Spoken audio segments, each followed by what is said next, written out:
মিরাজ, আপনারা দেখছেন খবর 24 घंटा। आए हैं जलंधर के प्रचार के लिए, क्या बोलना चाहेंगे चुचुड़ावासी को?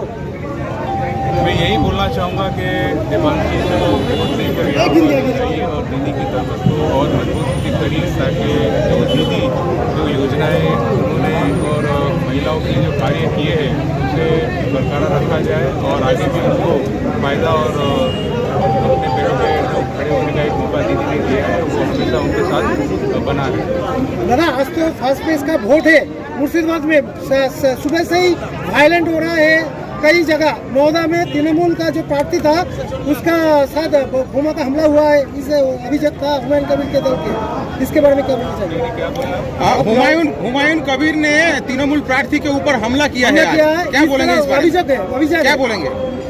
नौदा का तृणमूल प्रार्थी जो है उसके होएगा जो क्वेश्चन का। देखिए, अगर ऐसा कुछ हुआ है तो उसकी जांच होनी चाहिए और हुमायूं कबीर ने अगर ये किया है तो लोगों को पता होना चाहिए कि किस तरह के इंसान है वो और क्या कैपेबल है करने के लिए। तो उनके खिलाफ जांच होनी चाहिए और कड़ी से कड़ी जो শিলিগুড়ি থেকে মুর্শিদাবাদ, দমকল, নওদা বিভিন্ন জায়গায় অশান্তির খবর পাওয়া যাচ্ছে, কি বলবেন?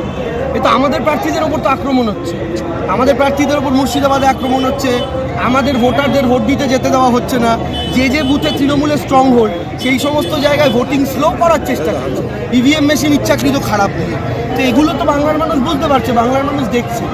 মানে এতদিন পর্যন্ত ইলেকশন কমিশন যা খেলে